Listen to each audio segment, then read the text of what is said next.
Hi, beautiful people. Once again, I have a story for you. So, last December, we got a kitten. We adopted a kitten. My kids love pets, they love animals. And so, we got this very beautiful, psychologically damaged kitten. And we named him Murphy, and the kids love him to bits. We also have two wild dogs. We have a Rottweiler, his name is Terror, and we have a Doberman, her name is Mandy. And these two dogs, the worst of them is Terror. He's very vicious, and in the past he has killed kittens. And so when we got Murphy, we decided that we are going to do everything we can to protect Murphy and not bring the two of them together for whatever reason. It happened that earlier this month I was at work and my first daughter gave me a call and she said, "Mommy, something terrible has happened." I was like, "What?" He says, "I accidentally let the dogs out and they got Murphy." Toro snatched Murphy from behind and put his hind legs and the latter half of his torso into his mouth. And the next thing I asked was, "Is he alive?" He's like, "Yes, he's alive, but he can't walk. His back legs are paralyzed." And I was devastated by that news. I was in the middle of work. I had so many x-rays to report, and so I did the best I could to push this really terrible news to the recesses of my mind until the day was over. And when I got home, the first thing I did was to go find Murphy.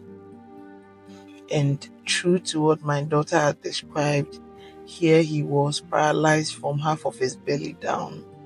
His tail was limp, his hind legs were limp, and he was scared. And when he saw me approaching, he kept running away. He dragged his half-lame body all the way to behind the washing machine and he would not come out. We tried to feed him, we tried to get him to come out of the place, and he would not budge. And for 2 whole days, Murphy was hiding and in pain. And we were so sure that we were going to lose him. And I remember that after the second day, my kids went out, all of them. And when they called me, they were like, "Is Murphy dead yet?" I said, "No, he's not dead. I've checked on him, but he looks very weak." And so as things would go, 3 or 4 days after the accident, Murphy suddenly came out. And I was there when he came out and I held him.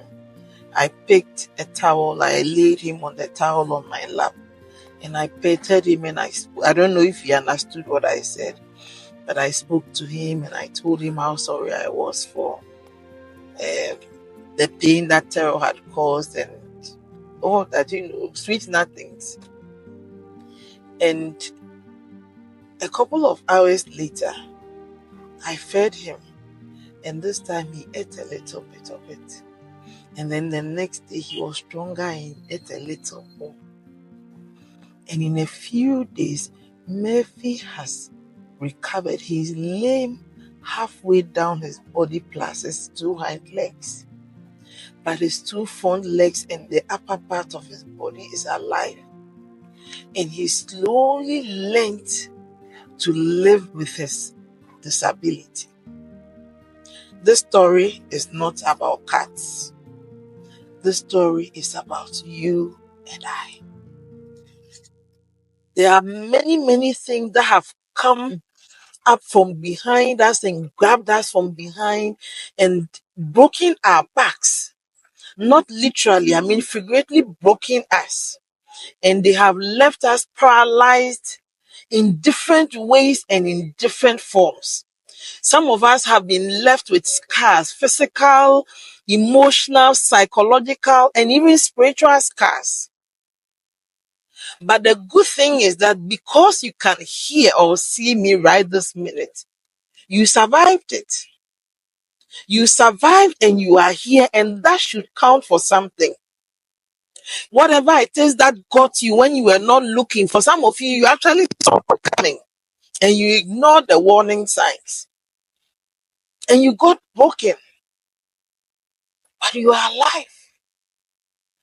Look at Murphy. Anytime I look at Murphy and I see him dragging his half-lame body and he's walking faster every day, it inspires so much confidence and hope in me that no matter what got me, it should not stop me from becoming who I had always wanted to be, from doing what I had always wanted to do, and from having what I had always wanted to have. Yes, it may have scarred you, it may have maimed you, it may have paralyzed you, it may have caused you to be in a little more pain, spend a little longer to get to your destination, but you are alive and you are here. And you can't be it, you can't do it, you can have it. Just look at Murphy. If a cat could fight back and have something to live for, how much more you and I? Amazing, beautiful human beings like you and I. Forget what got you. Forget who or what broke you.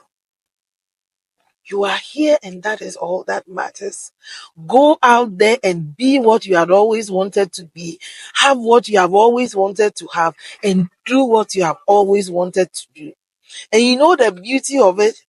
After you have been scarred and maimed, even if you are half paralyzed, literally, figuratively, and you still manage to cross that finish line, the world will applaud you the more for it because they know that you are at a disadvantage and you'll be the more proud for it.